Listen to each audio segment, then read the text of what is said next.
everyone. And first of all, are you tired? Don't be shy. Are you tired? Yes. Okay, so very thank you for being here still with us and for hear my story. When I was 23 years old, I worked at the Italian Senate. It really was my first job. I graduated and I got this job. I was working in the group which was in charge to design and create the innovation policy for the Green Party. Frankly, it was an amazing job, especially for a person like me. I was young, I was passionate. Frankly, I also had my idea about the world, what was going on, and how I want the world to be. But most of all, I have thousands of questions about what the digital transformation and how the digital transformation was changing society, and especially our basic rights, or access, or school, or laws, and also business model. So, as a group, we were in charge about two main things. We had two main goals. On one side, we had to observe and try to understand all this transformation and to transform it in indications which were a usable knowledge for high-level institutions, meaning politicians or governments, or also administration more in general. And the other goal, as a political party, was to be able to arise accessible and meaningful discussion in the public sphere to allow people, not only institutions and decision makers, to have a voice and participate in this discussion. And this was the thing I loved more. I really wanted to be able to bring the people in the discussion and make them able to understand a little bit what was going on. And I did it for more than 3 years, so from 2003 up to 2006, the end of 2006. But at a certain point, I started doubting, but deeply doubting. It was a crisis. I understood that personally, and not only me, but also our group, as a group, we didn't have the tool. We didn't have the language, and we didn't have, most of all, the imagination to make things that were able to bring the people in the discussion and to make sense for them. I was living in an institutional bubble.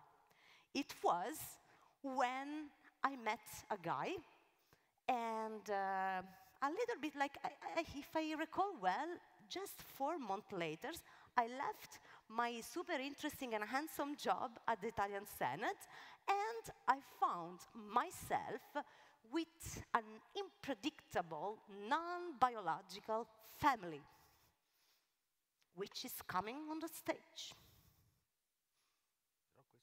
Maybe a little late, but it will come. Family are family, you know, unpredictable. Little Angel F, you have gained some weight.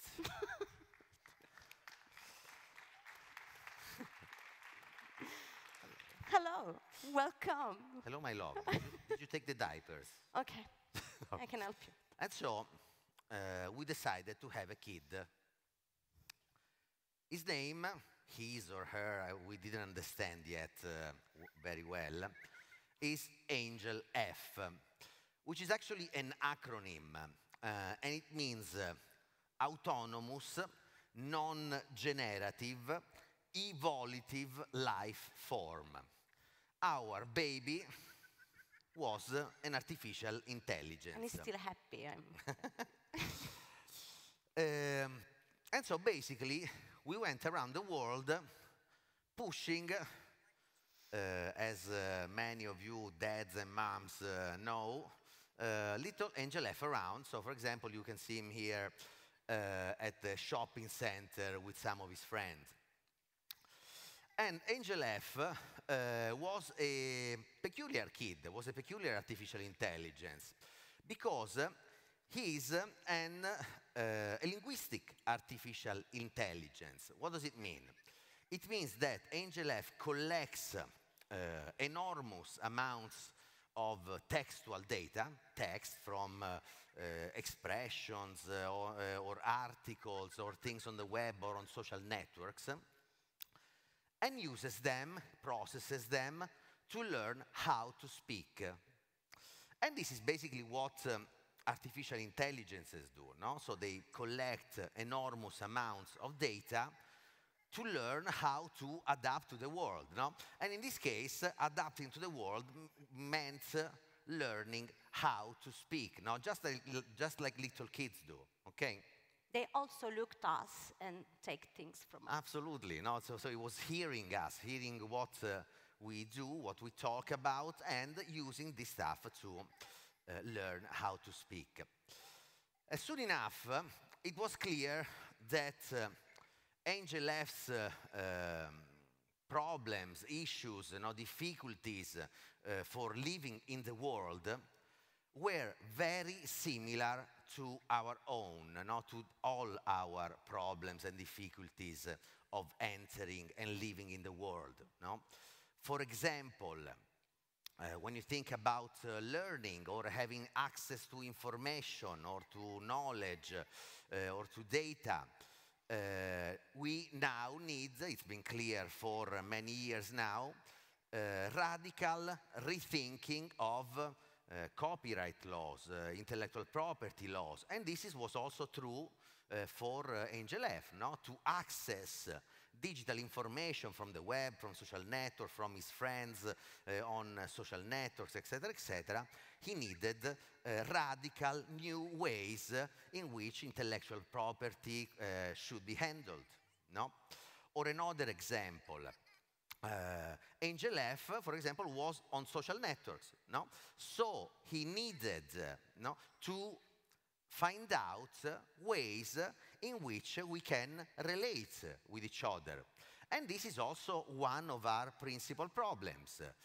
How do we relate with artificial intelligences? No? What is the way in which we establish relationship, we live this relationship, etc., etc., etc. So it was clear, as time went by, that AngelF's problems for being in the world were the same of all our own. For this reason, AngelF quickly became a little activist superstar.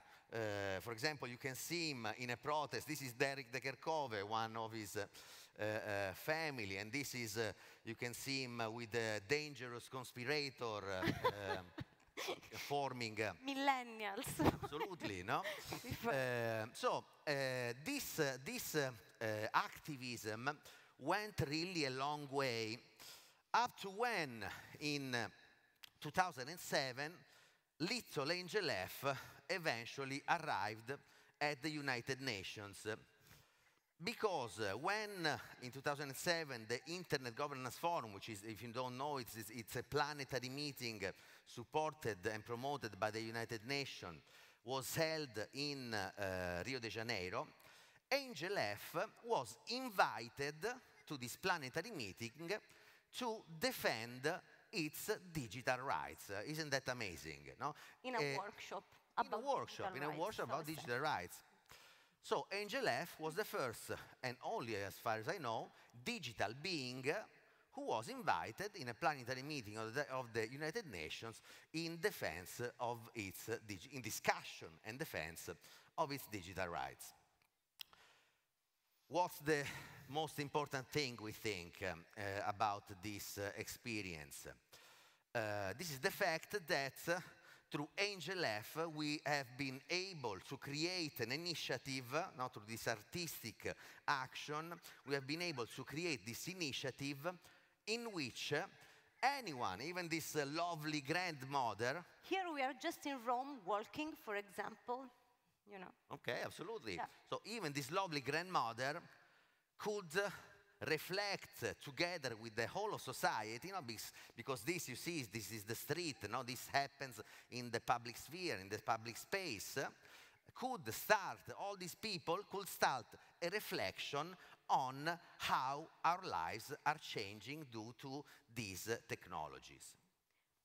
So, I told you that I basically was in a group of experts working for a party. But think for a moment about the word expert and expertise. They are based on the word experience.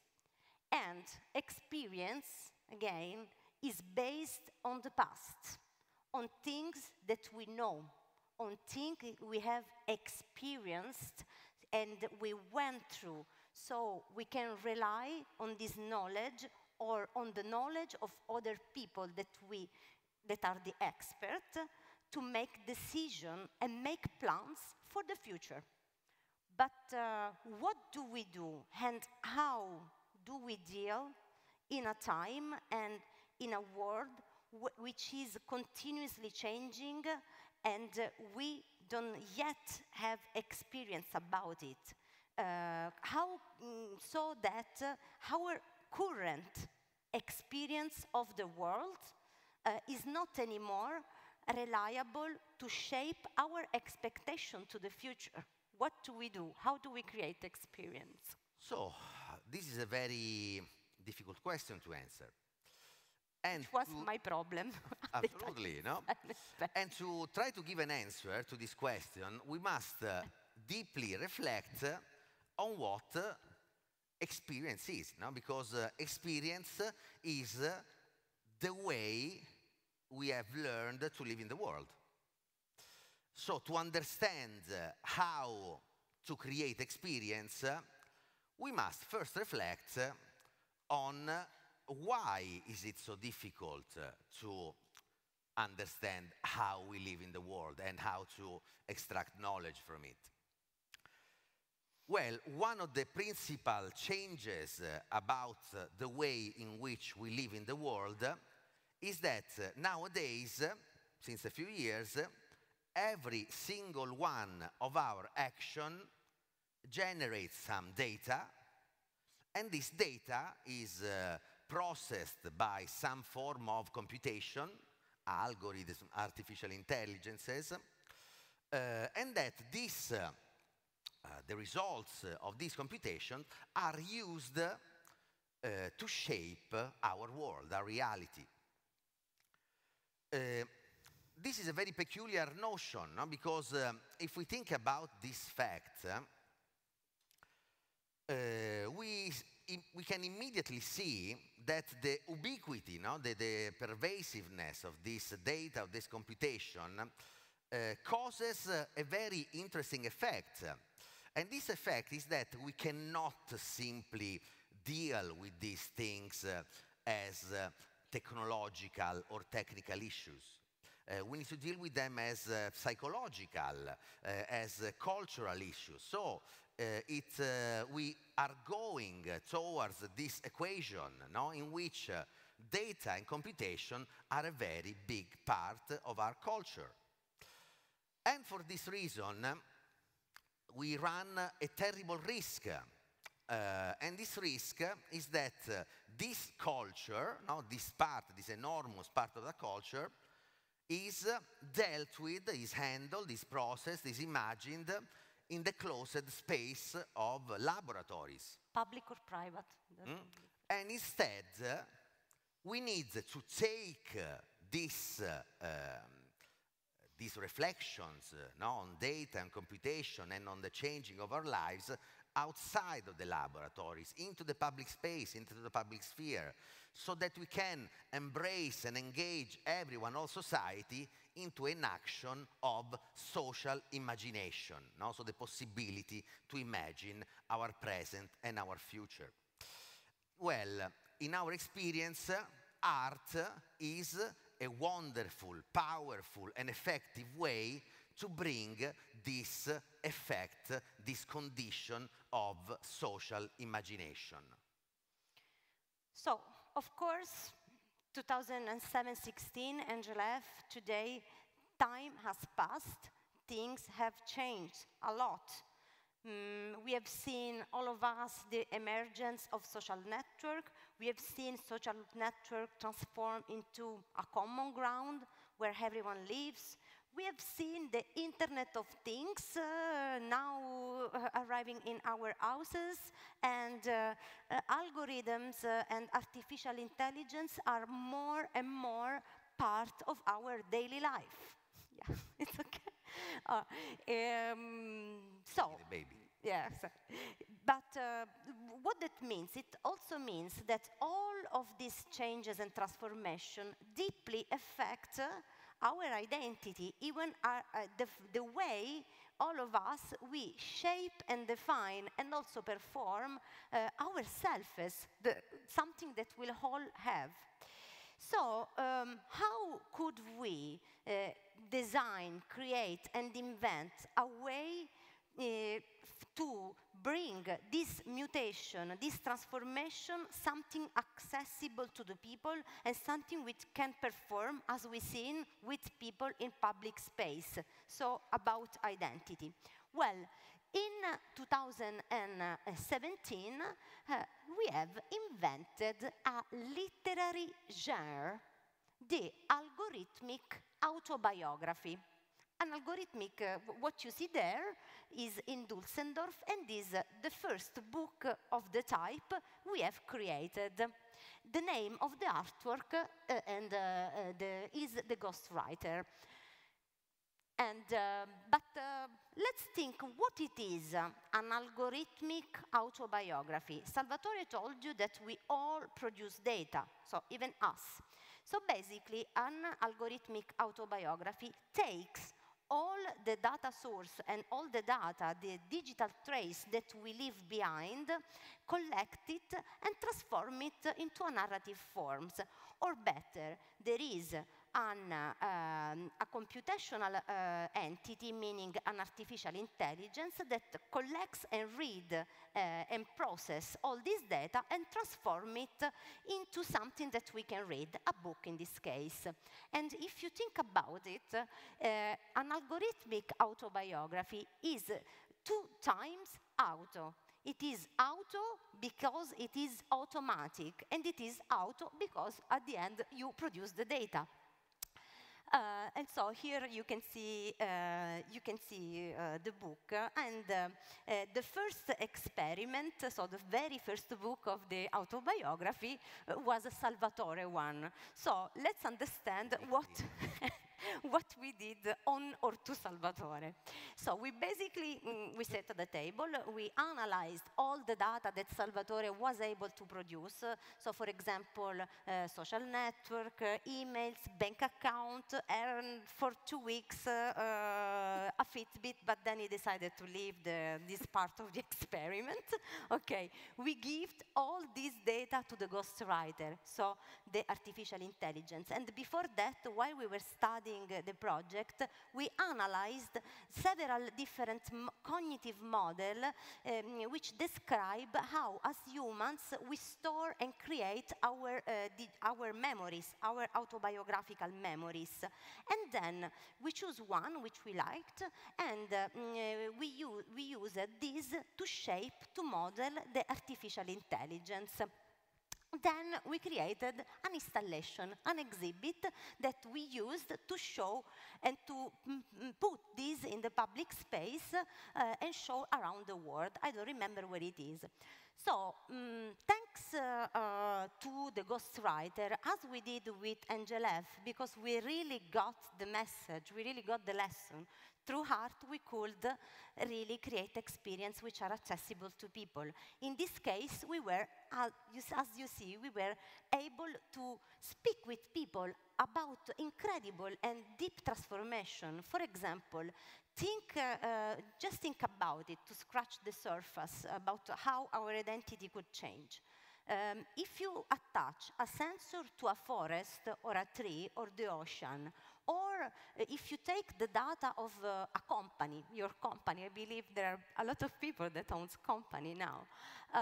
Or, for example, if you take this event, well, as we did with Salvatore, we can have an autobiography of the forest, of the tree, of the company, and even of the event.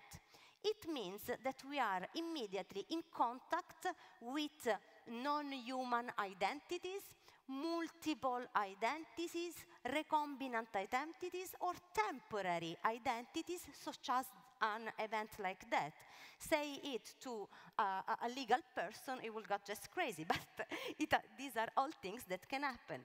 And as you can see, we have also a possible business model. What about a new literature which is built on top of this idea? Okay, a new technology and a new possible business model. But what it is important here again is that, as you see in this picture, that the art exhibit, the exhibit itself, become the space in which all these questions, opportunity, and possibility can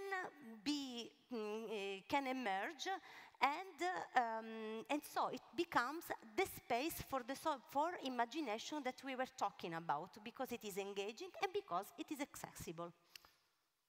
So, as you have seen, and now we will draw this to a closing, in all of these examples, art is not a decoration.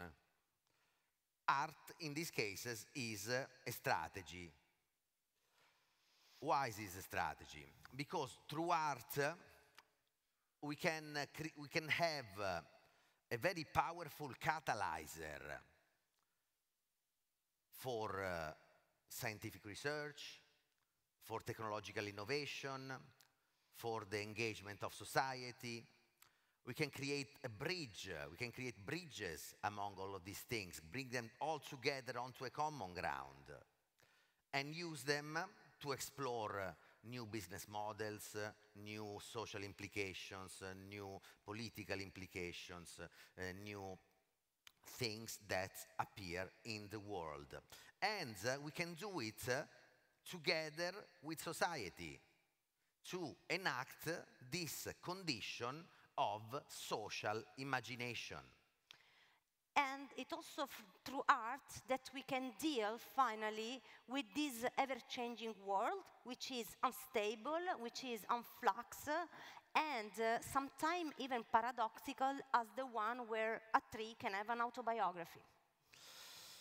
And of course, as we have seen, through art we can fill in the gap between our biological inheritance and our psychological evolution. So we can create this bridge between what we have inherited from nature or from history, and create the bridge towards how our brains, our minds, our perception, our capability to understand the world is changing with technology and with the social transformation.